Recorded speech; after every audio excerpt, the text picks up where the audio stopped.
Hi అండి, hello అందరికీ welcome to AK videos channel. ఈరోజు అయితే గుమ్మడికాయ అయితే ఒక మంచి స్పెషల్ రైస్ అయితే చేయడానికి అయితే మా వైఫ్ రెడీ అయిపోయింది. సో ఫస్ట్ అయితే ఇలా గుమ్మడికాయని పగలగొట్టుకొని చిన్న చిన్న ముక్కలుగా కోసుకొని మీకు ఎంత సైజులో కావాలో అంత సైజులో చిన్న చిన్న ముక్కలుగా కట్ చేసుకొని ఇలా వేసుకొని పెట్టుకోవాలి.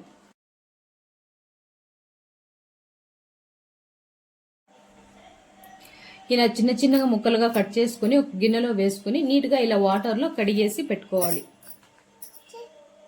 వాటర్లో వేసి కడిగి ఇలా నీట్గా పెట్టుకోవాలండి గుమ్మడికాయనైతే. నెక్స్ట్ వచ్చేసి దానికోసం కావాల్సిన రెసిపీస్, కావాల్సిన ఇంగ్రీడియంట్స్ ఇదిగో ఇవి. ఇలా పచ్చిమిర్చిని చిన్న చిన్నవి కారానికి తగ్గట్టుగా పచ్చిమిర్చి తీసుకోవాలి. టమోటా, అల్లము, తెల్లగడ్డ ఇలా ఇంట్లోనే పేస్ట్ చేసి వేసుకుంటే చాలా టేస్ట్గా ఉంటుంది ప్యాకెట్స్ కంటే కూడా. ఎర్రగడ్డ, కరివేపాకు, కొత్తిమీర. నెక్స్ట్ వచ్చేసి ధనియాల పొడి, కారం పొడి, సాసులు, కొద్దిగా చికెన్ మసాలా, ఇంకా పట్టా లవంగము, ఇంకా కొద్దిగా ఆయిల్. ఓకే, ఇవన్నీ రెడీ చేసుకున్న తర్వాత ఫస్ట్ అయితే ఒక చిన్న పాత్ర తీసుకోవాలి. అందులో సరిపడా ఆయిల్ వేసుకోవాలండి.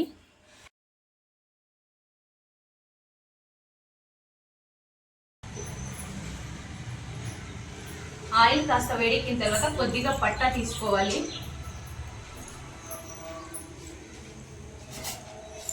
తర్వాత ఆవాలు,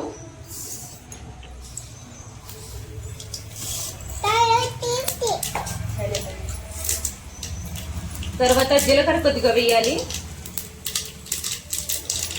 నెక్స్ట్ వచ్చేసి ఇవి కాస్త చిటపట్లాడిన తర్వాత ఇప్పుడు ఆనియన్ అయితే వేసుకోవాలండి.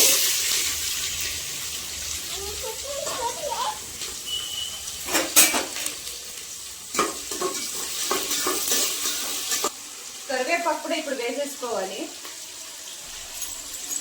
కరివేపాకు అయితే పచ్చి కరివేపాకు వేస్తే బాగుంటుందండి, ఫ్రెష్గా తినడానికి కూడా చాలా టేస్ట్గా ఎమ్మీగా బాగుంటుంది.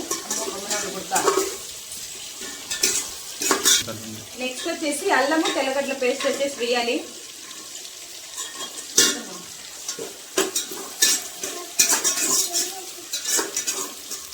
కొంచెం పచ్చి వాసన పోయిన తర్వాత ఈ పచ్చిమిరపకాయలు ఉన్నాయి కదా, ఇవి వేసుకోవాలి.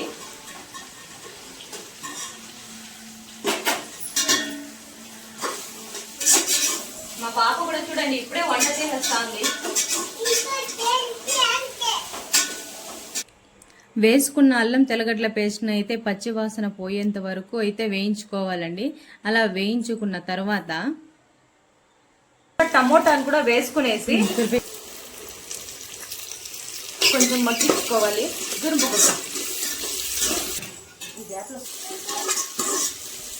ఇలా మనం వేసుకున్నవన్నీ కొద్దిసేపు ఆయిల్లో బాయిల్ చేసుకోవాలి. అలా బాయిల్ చేసుకున్న తర్వాత ముందుగా ముక్కలుగా కట్ చేసి పెట్టుకున్న గుమ్మడికాయను కూడా అందులో వేసి బాగా కలుపుకోవాలి.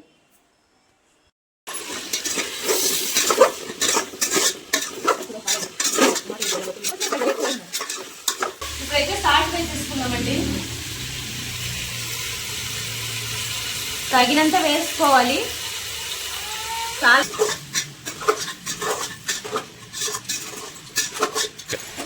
ఇది కూడా కొద్దిసేపు ఆయిల్లో బాగా బాయిల్ అవ్వాలి. అలా బాయిల్ అయిన తర్వాత మీరు ఎంతైతే రైస్ పెట్టుకోవాలనుకున్నారో ఆ రైస్కి తగ్గట్టుగా వాటర్ని యాడ్ చేసుకుంటే సరిపోతుంది.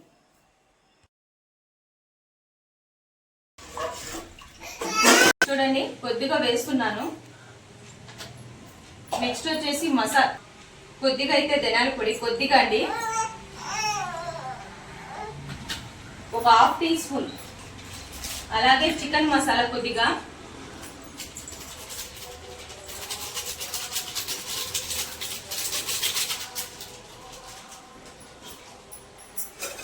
కొత్తిమీర లాస్ట్ లో వేస్తాము. అలా వాటర్ పోసేసి కొద్దిసేపు దాన్ని అలా వదిలేయాలి.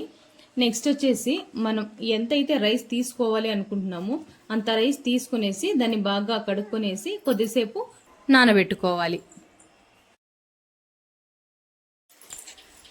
పోసుకున్న వాటర్ బాగా మరిగిన తర్వాత మనం నానబెట్టుకున్న రైస్ని తీసి అందులో వేసుకోవాలి.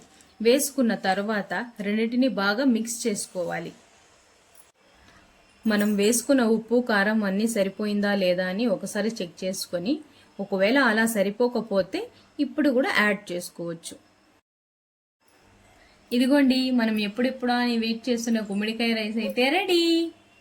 రైస్ అయితే చాలా బాగా అయితే వచ్చిందండి. చూడండి చాలా బాగా అయితే వచ్చింది.